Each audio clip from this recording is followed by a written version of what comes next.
UP में विधानसभा चुनाव के बाद विधान परिषद चुनाव का बिगुल बज चुका है और इस चुनाव में जीत हासिल करने के लिए तमाम पार्टियां मैदान में उतर चुकी हैं। लेकिन इस बीच कई जगहों से सपा प्रत्याशियों के साथ मारपीट करने और उनके पर्चे छीनने की तस्वीरें भी सामने आई हैं, जिसे लेकर जहां एक ओर सपा भाजपा पर लोकतंत्र की हत्या करने का आरोप लगा रही है, तो वहीं दूसरी तरफ प्रत्याशियों के पर्चे जमा न होने से भाजपा प्रत्याशियों की जीत का रास्ता साफ होता भी दिख रहा है।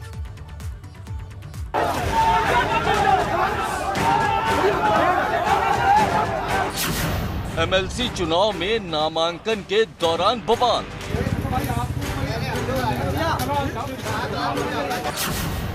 सपा ने खड़े किए भाजपा पर बड़े सवाल।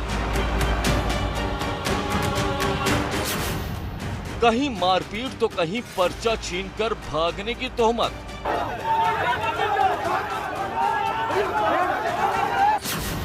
एमएलसी चुनाव को लेकर गर्म हुई यूपी की सियासत। ये तस्वीरें एटा की, जहां पर एमएलसी नामांकन के दौरान जमकर बवाल देखने को मिला। एटा में मथुरा एटा मैनपुरी स्थानीय प्राधिकरण के लिए सपा के दो प्रत्याशी उदयवीर सिंह ठाकरे और राकेश यादव नामांकन दाखिल करने पहुंचे थे, लेकिन यहां पर भाजपा कार्यकर्ताओं ने इनके नामांकन पत्र छीन लिए और इनके साथ जमकर मारपीट की। इस दौरान एटा कलेक्ट्रेट में अफरा तफरी का माहौल बन गया। जमकर मारपीट की गई और लाठीचार्ज भी हुआ। हालात इस कदर बिगड़े दिखाई दिए कि सपा प्रत्याशी उदयवीर सिंह और उनके वकील के कपड़े तक फाड़ दिए गए। वहीं हैरानी की बात ये रही कि ये प्रत्याशी जान बचाने के लिए पुलिस के पास भागे, लेकिन पुलिसकर्मी मौके पर मूक दर्शक बने रहे। हम लोग दोनों भाई साथ साथ गए, हमारी गाड़ियों पर पथराव हुआ। उसके बाद हम पहली बैरिकेड पे पहुंचे। पहली बैरिकेड पे ये स्पष्ट कह दिया गया कि आपकी सिक्योरिटी भी आपके साथ नहीं जाएगी, आप दोनों लोग अकेले जाएंगे। हमने दूसरा बैरिकेड पार किया तो तीसरे बैरिकेड पे आशीष यादव आंसू खुद और 20 लोगों को लेके मौजूद थे। 85 पुलिस वाले थे और उससे अगले मेन गेट पे सैकड़ों पुलिस वाले थे। उनके सामने उन्होंने पहले हमें रोका कि आप मत जाइए। हमने कहा हमारा जिम्मेदारी ड्यूटी है जाने की। जब हम जाने लगे तो उन्होंने हाथापाई की, झगड़ा किया। एटा में जिस तरह से सपा के प्रत्याशी उदयवीर सिंह ठाकरे और राकेश यादव के पर्चे छीने गए, उसकी वजह से इनका नामांकन जांच के दौरान निरस्त कर दिया गया और इसकी वजह से भाजपा प्रत्याशी आशीष यादव आशु और ओम प्रकाश सिंह की जीत का रास्ता साफ हो गया और सिर्फ जीत का औपचारिक ऐलान बाकी है।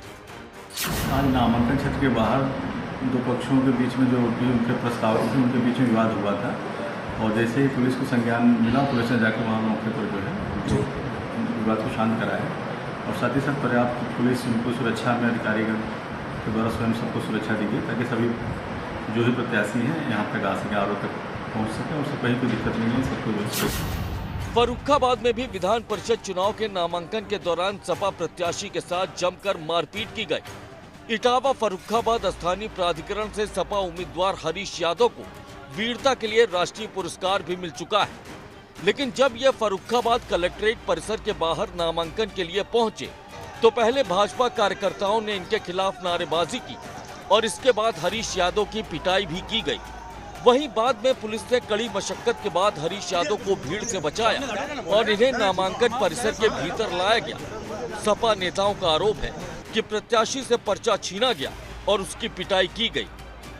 भारतीय जनता पार्टी के लोग जो हमारे नेता हैं उन्हें वापस कर रहे हैं और डंके की चोट पे ये कह रहे हैं कि नामांकन नहीं करने देंगे, सिर्फ भारतीय जनता पार्टी का नामांकन होगा।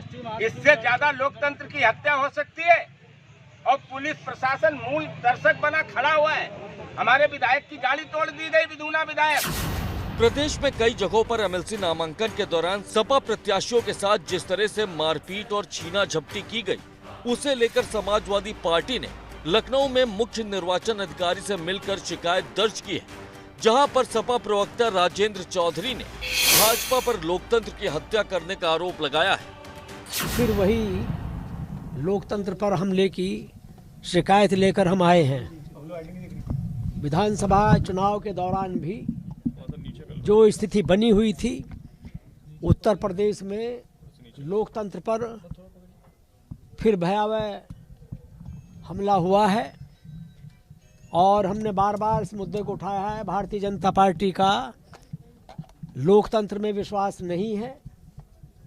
उनकी सारी गतिविधि, तथाकथित राजनीतिक गतिविधि अलोकतांत्रिक है, असंवैधानिक है। यूपी में एमएलसी चुनाव के नामांकन के दौरान जिस तरह सपा प्रत्याशियों के पर्चे छीने गए, उसने पिछले साल हुए पंचायत चुनाव की यादें ताजा कर दी, क्योंकि उस दौरान भी कई जगहों से ऐसी तस्वीरें सामने आई थी। वहीं एमएलसी चुनाव के दौरान सपा प्रत्याशियों से जिस तरह से मारपीट की गई, उससे पुलिस और प्रशासन पर भी बड़े सवाल खड़े हो गए। Bureau report, ABP Ganga.